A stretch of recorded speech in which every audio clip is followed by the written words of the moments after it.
Hi everyone, welcome to White Noise. My name is Robyn and I'm your host today. It's Tuesday, March 4th, and it's pretty cold here in Kingston.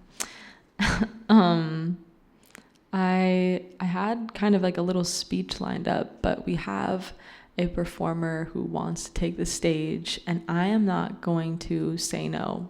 Anyone who wants the stage, it's theirs. So without further ado, give a round of applause, a warm welcome to Andrew Austin. And thank you so much to Robyn for letting me get up here right away because as I explained before we started the cameras, I have to go to work tonight. So I have to get out of here as fast as I can. But I wanted to come and do the open mic because I like it here a lot and I like all the people here a lot. And big thanks to my friend Robyn for keeping this open mic going. I just have one poem that I wrote a while back, and I hope you all like it. It's entitled, Donald Trump is Unmasculine. Donald Trump is unmasculine.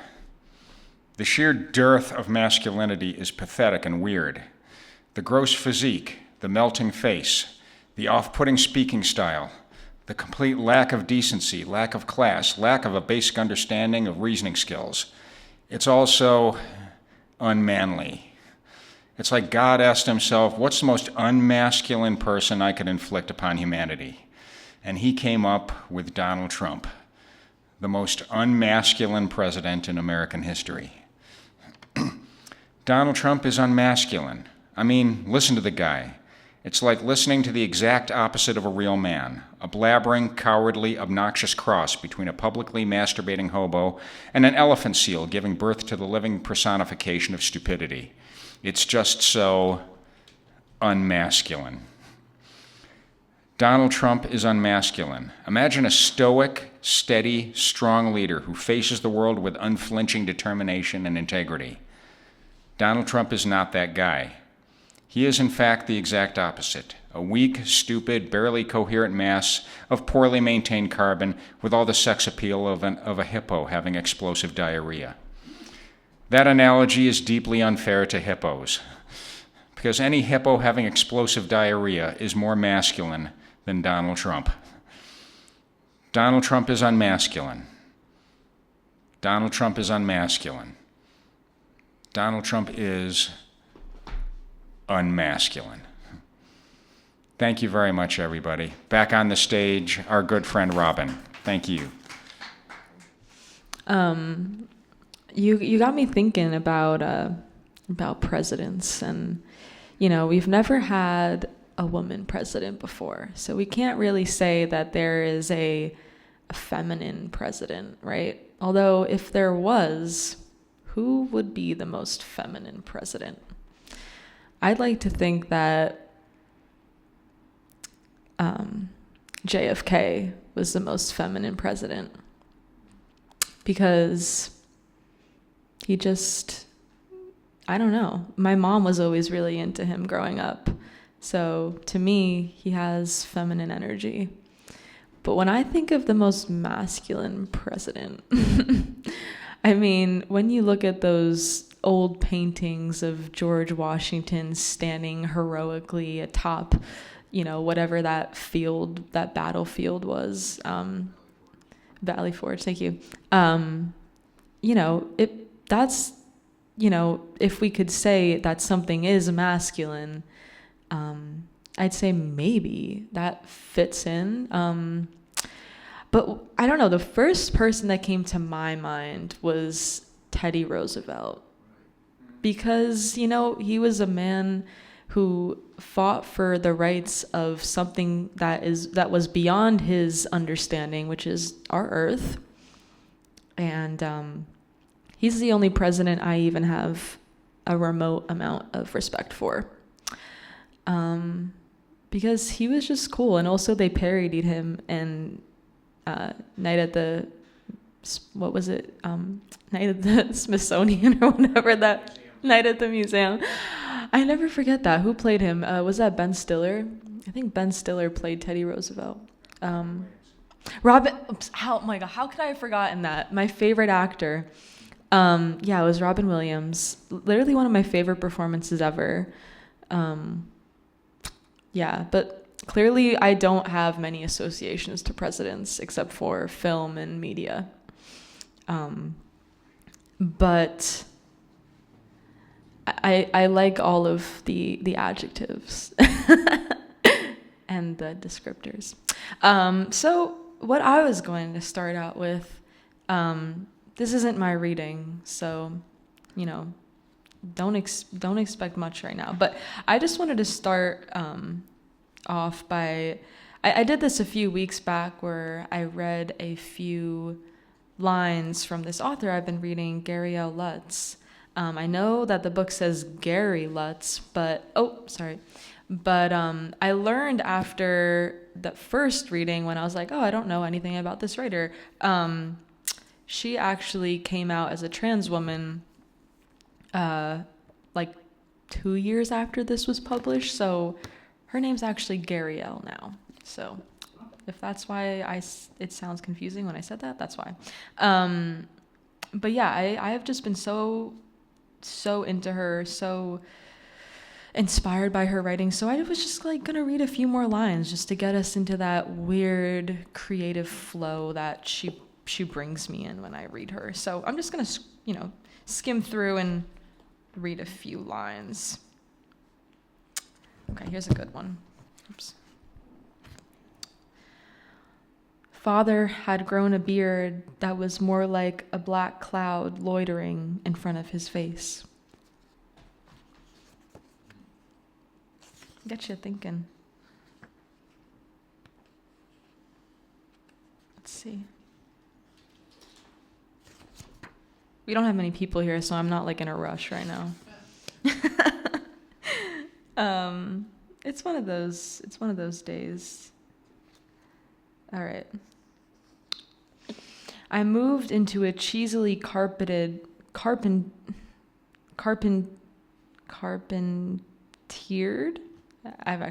I didn't realize what that word was. Okay. I moved into a cheesily carpentiered apartment house, and within days was timing my bass to the unpeaceful bass a neighbor on the other side of the wall was giving her toddler son. He would slap brattily at the water, and I would follow suit, accepting the threats, hogging scolds through the sweating tile. I otherwise kept my own counsel and did not answer the door, the intercom, the phone.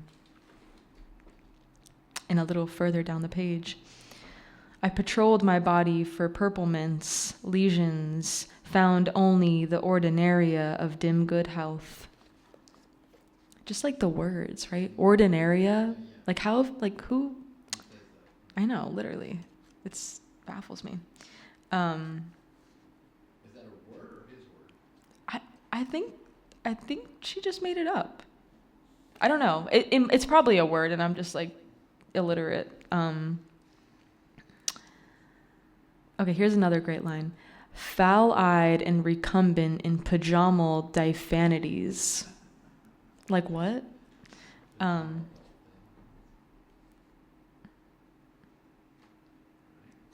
Sorry, these are just so good. We become another arm-swinging pair, wagging walks on the town, fooling with heights. He had bombed lips and a novel, weary whiskerage that looked crafted on.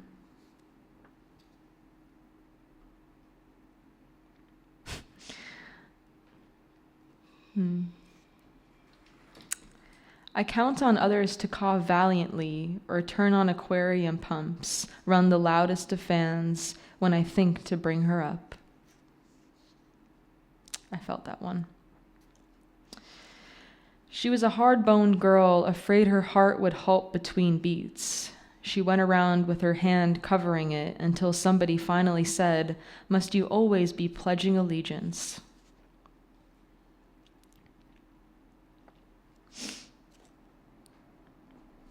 Okay, like two more.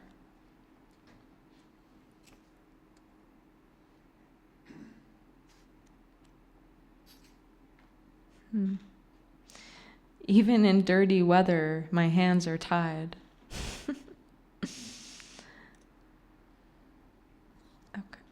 Let's see.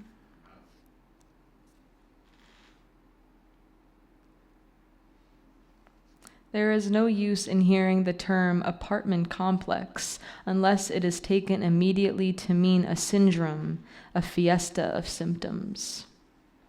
Right? An apartment complex. Who ever thought? A fiesta of symptoms. I love it. Sorry, I'm going to read a few more because these are just so brilliant. This is what I'm going to end with. This little paragraph she wrote about arm hair, on different girls. On one girl, it would be a fine, driftless haze afloat above the white of the arm, never seeming to touch down on the skin itself, an atmosphere, at most, of Brazil nut brown. On another, it was as if copper wire, the narrowmost lengthlets of it, had been stuck into the fleshy batter of the thick, freckled forearms. On a third, a field of it, wheat-colored, thin-spun.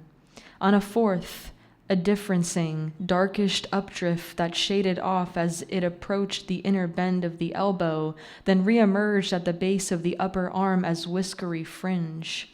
On others, it was a brassy or rust-colored frizz, or it was as coarse as corn silk, or it looked fussed on, as if the arm had been slowly stroked with charcoal. I don't know. She has just been really... Every word. And these are just dense paragraphs, I'm telling you. Okay, here's one more line. Sorry, I just can't. And her hair, it was tea-colored hair she had, long and reachful, an unstopped downcome of it. An unstopped downcome of tea-colored hair. I don't know, I just love it. And I don't know, as a poet, we resign ourselves to just read, I mean, not me, but I know a lot of poets are like, I just gotta read so much poetry. But you know what I believe in? Fiction. I love fiction. I love me a good fiction book. These are short, very, very short stories. And they're all brilliant. And honestly, I could not tell you what any one of them means or what happened in any one of them. The plot is obscured between the layers of, corn, silk hair. I mean, I don't know. I'm just going off now. But I just wanted to share because they were beautiful. Yeah. Can I ask a question? Yeah. I worked with absurdity, and I find her images to be very abstract. Yeah. You wouldn't really call it absurd, though, because they're relevant, right? They're so grounded in reality. You're right. But it's just the way, it's her verbiage, the way that she uses language and stuff that. Whereas absurdity is more random and Yeah, nonsensical. Yeah, everything is referenced or referential, I guess, but it just opens your mind to what language can be. All right, sorry, I'm gonna hop off my high horse. Yeah, thank you. Thanks, Andrew. Nice to see you. Yeah, okay, well, I'm gonna hop off the stage and welcome our next performer, Dagan the Pagan. Welcome. 500 people of all ages and nationalities out there in different degrees of happiness and success that just happened to end up here at White Noise in Kingston, New York. Some of them time-traveled, some of them are interdimensional, some of them are, yes, aliens, but they're all here in this moment, and I'm honored. So I have to stay focused and make sure I dot my T's and cross my I's and all of that. So tonight I'm going to ask this rich audience for some words that I can play with. So I would like 5 words. And may these words be interesting. And that's all. Your definition of interesting. So, do I have a volunteer to give me my first word? Interesting word, any word? Don't be shy now. You don't have to get up here and say it.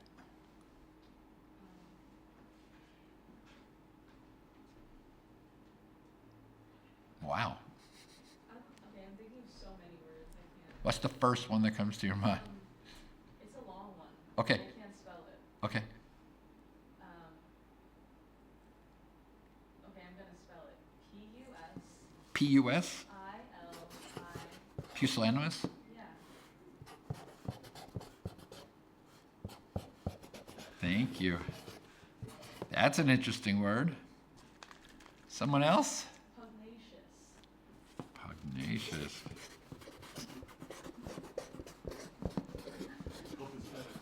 Copacetic. Shadow. Thank you. And one more, please. Yeah. Okay.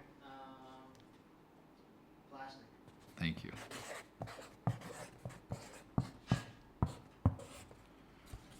Okay. All right. I got what I asked for. I feel so lucky. And no money was exchanged or mentioned. Thank God.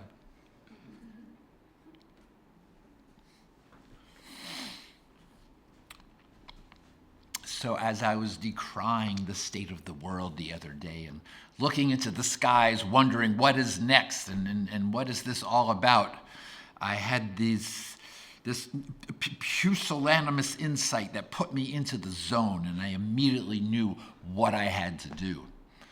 So I took all my money and I burnt it. And I took all my clothes and I put them in a big box, and I just walked off into the woods. Just like that hippie fantasy that I had always heard about and never had the guts to do. And finally, at last, I was free, free, free.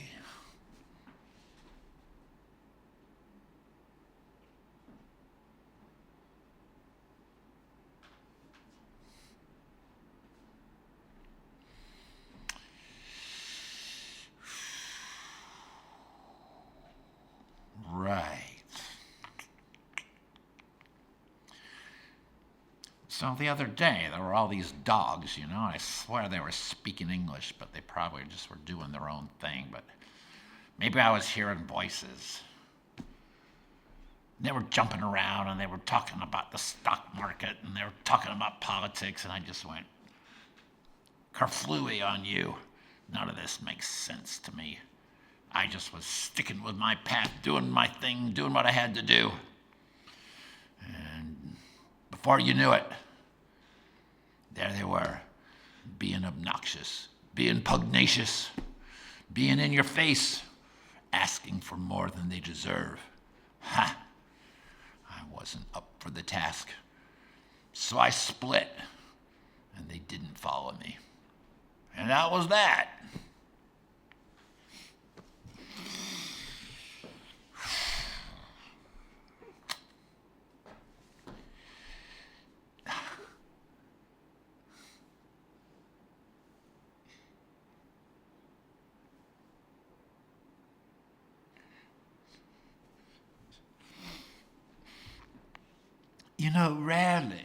Rarely in the history of humans do we have too much to work with when there's not enough to deal with, because the pieces don't come together as smoothly as you expect. I mean, assuming that everything is convenient and copacetic, we can always structure ourselves for our best intentions, as if we were channeling some sort of dragon energy and to put ourselves into a future state of shock. After all, the details have belied us beyond measure, so here we are trying to pull ourselves up by the bootstraps and failing completely. Perhaps the lesson is in the failure once again.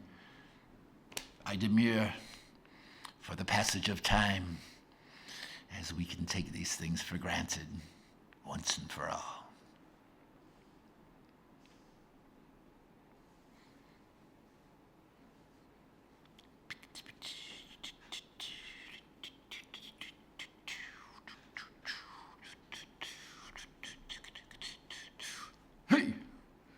Are you my shadow? What's up? How's it gonna work, you know? We got the pieces crisscrossing like that, right? And then there's the fumes. We have to put ourselves together in sort of a presentable package so that history can write itself into the annals of time. As my shadow, you must have your opinions, as do I. But that doesn't mean one of us has to compete now, does it? No. It's time to come into focus now, to allow ourselves the freedom to really, really put the pieces together, to shut the door, to sign the papers, to shake the hands, and whatever other occurrences need to happen in order to make a nice, tidy fit so that no one is lost in the process. I thank you for all the trouble you bring me, because in the end it makes me a more rounded personality. But does it really have to be so harsh? Can't we have a little sweetness in the process?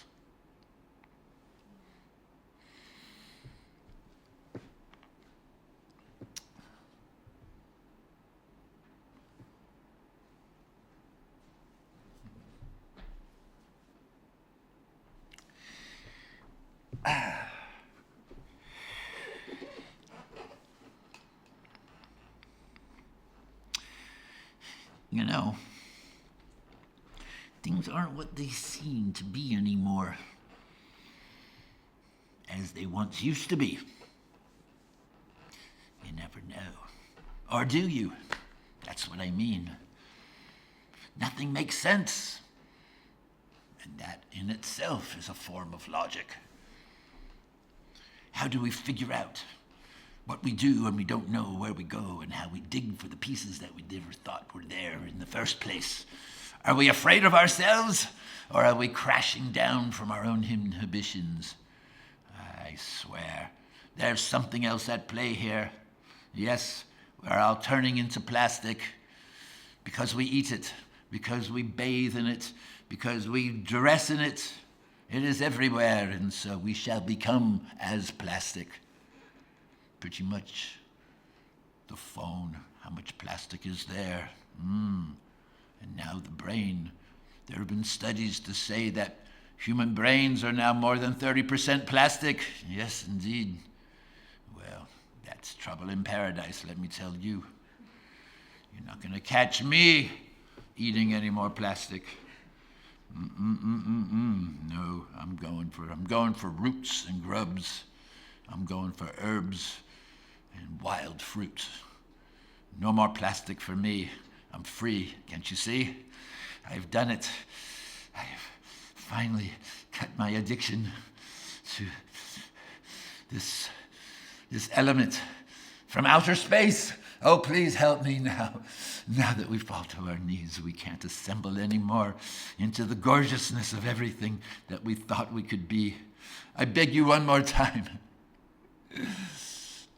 Don't do it. Don't do it.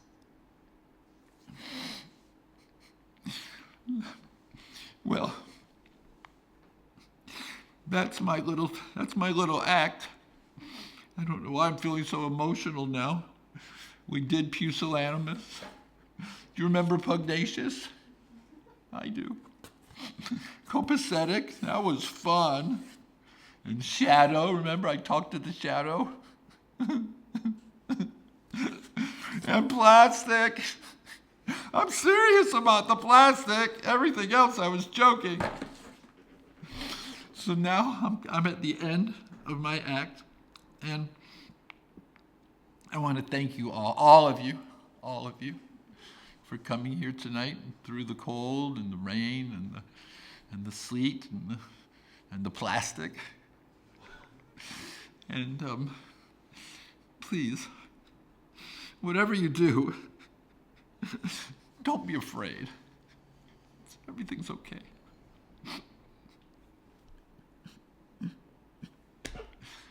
All right. I'm Pagan the Pagan, and I did my thing. Thank you.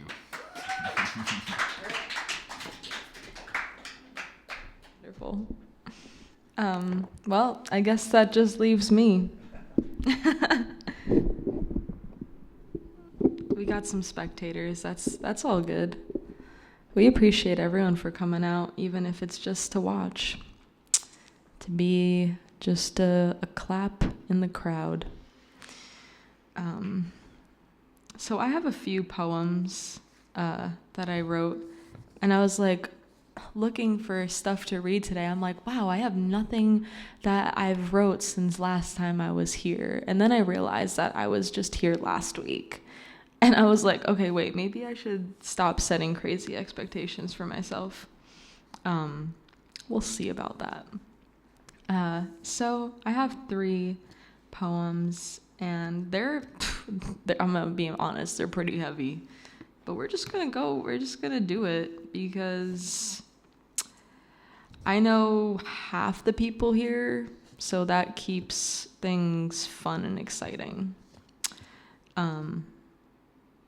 Yeah, I'm just time wasting. So, okay, I'm performing them in order I wrote them, being the first one I wrote yesterday, the second one I wrote 2 days ago, and then the third one I wrote a few days before that. Okay, this first one is called Orgasm.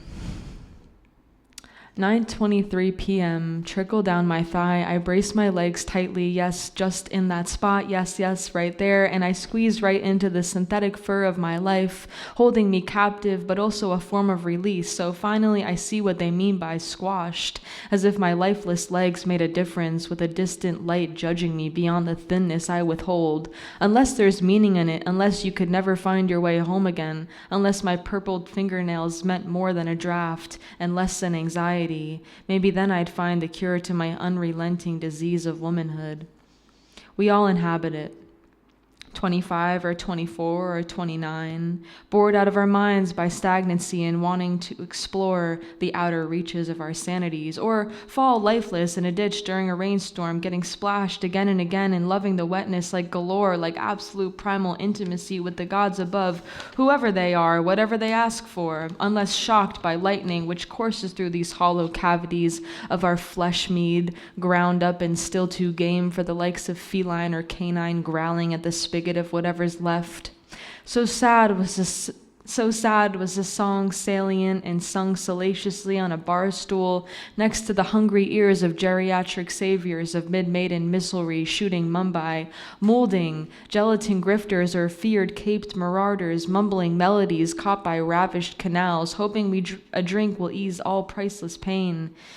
Never a sad song for spring, holding her heraldic staff of solvent synergy, sprouting synecdoche or violets or narcissus or iris or orchids, though not without a heavy hand to toil under soil hard-rubbered feet would never step, where impish medicine man salutes the swinging door of saloon peppered with paper petals, all muddied and malaligned, so we crack into it, place praying for pardon pace or a roundhouse kick in the rear end. There is still hope, somewhere far in the saturated banks of unhuman silence. Remove the problem and find solution. Though by this philosophy, doom is as present as dew, though they cannot mingle, so we have to choose.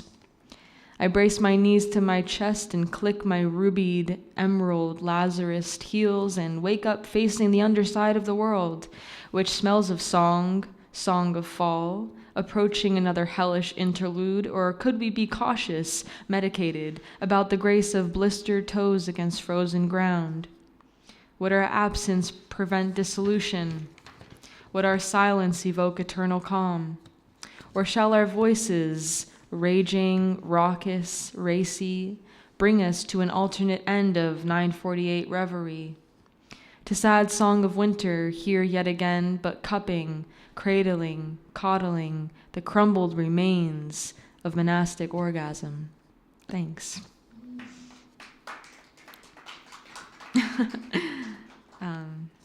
Yeah, that one's about being a human. Okay, this next one's called Watered.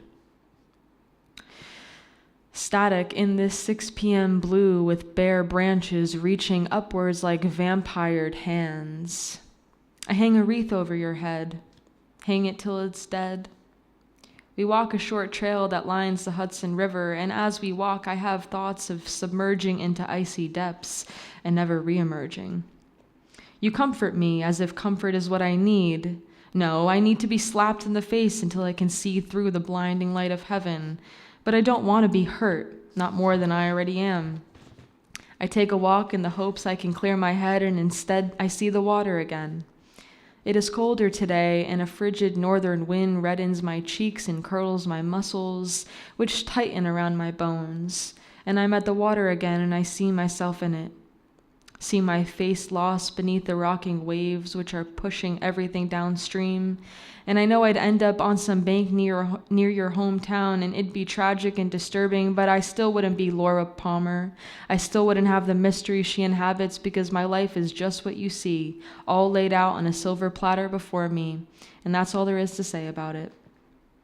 Except that the wind, which I listened to, carried your name in it. You, man of evergreen, and yet again I was reminded that you are the blue sky fading in dusk that I gawk upon, love laden with wanderlust and just lust, straight up, inserted inside the howl of me, waiting for the comfort of total darkness. Thanks. And I just have one more. It's called Nothing Quite Like It. I forgot about the candles lit, their dim glow bright against gray walls, reflecting skies, hiding sunshine, and my skin, so pale and dry, begging for some good D, the vitamin kind, but not against the other kind, the one that stops my leaks both internal and out my eyes, though all this would do is send blood rushing to my head, not tan my translucent skin. Again, I forgot about the candles, but cleaned the toaster this morning, following your orders for once without talking back. And see this as a sign that things are evolving, but then you insist on sticking your feet in my armpits, and thinking back to it, maybe I'm just too stuck up, but also I just don't want your feet in my armpits, and naturally I overthink this. And maybe I'm just always overthinking because I'm autistic, or maybe you are, or maybe we are, and just undiagnosed and unmedicated, at least I am, and waiting for all our problems to solve themselves. And maybe a diagnosis won't fix everything, but maybe it will provide some clarity. And maybe this poem is just yet another way for my mind to flesh out my thoughts, which are just overthought. But when I see you again and reflect back your smile, all feels fine, and these words feel so small again. And now I'm reminded at how deeply I am comforted by you, like when I am, I really am. And comfort is really all you can ask for in this world of constant flux. Like, golly, I got a man who loves me and who is working towards our future, who makes me scrambled eggs with white pepper because black pepper bleeds and discolors, and he wants my plate to look beautiful as me. And we sip hot black coffee that sits in my stomach just right, and I take a wonderful shit, but this isn't really related, but God, do I love a good shit. I mean, there's really nothing quite like it. You got to admit. There's really nothing quite like it. Thanks. That's my boyfriend. Yeah, I just write all my poems about him. Yeah. Claps to my boyfriend. Yeah, thank you all for coming. That's really it, unless you wanted. Okay, I didn't think so. We kind of talked the other day about performing a song together, but he didn't bring his guitar and we didn't rehearse at all. We spoke about it. I think you probably forgot immediately. Yeah, we only played it once, and then I was like, okay, let's do this. Because that's just how I am. But the song was Clay Pigeons by Blaze Foley. It's an amazing song. I've been kind of obsessed with Blaze Foley. He's a country singer. I actually don't really listen to country at all, but I've been getting into it slowly. He's pretty cool. But yeah, that's all we got. There are snacks and drinks in the back for all you lovely people. So if you want some brownies and cookies and seltzer, there's stuff back there. Please help yourselves. It's for you, not for me. I don't need any of it. So yeah. Oh yeah. Well, the next white noise is Tuesday, March 25th.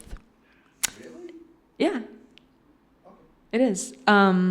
Which is a few weeks from now, and we have a featured performer, which is going to be amazing. Her name's Leah Valentine. She is a... You do? I just saw her, we went down to we went to Beacon. Yeah. Yeah. Yeah. She was there. Yeah, she's an incredible performer, a singer, songwriter, producer, literally everything. And she's also gorgeous, and I'm kind of in love with her. So no, I'm kidding. But yeah, she's really super talented. I met her at an open mic down in Beacon, and I was like, I really need you to come feature here. So she's gonna do her music. Yeah, I know. Amazing, right? It's great news. Thank you. So yes, so we really hope to see you all there. You all, because it will be a great show. And then I actually just posted our schedule up until the end of May on our Instagram, so that's pretty cool. We have a ton of really cool events coming up. We have a launch party. Sorry, David, I haven't even talked to you about this. We have a launch party April 11th for a new magazine that just started in Kingston called Mind Magazine. So we're going to be hosting their launch party here at White Noise. And then we have featured performer at the end of April. And then we have 2 performers the end of May driving all the way up from Philly to perform here. So that's really freaking cool. Also haven't told you that, Stefan, but they're crashing. It's great. It's going to be awesome. And I'm so excited for what's to come. This has been a lovely event. Thank you for letting me just talk and talk and talk. I'm a big yapper, if you can't tell. And that's why I do this. No, but I do it for you guys. And thanks for coming. And thanks, Dagan and Andrew, who has left, for performing. And we'll see you Tuesday, March 25th. White Noise signing off.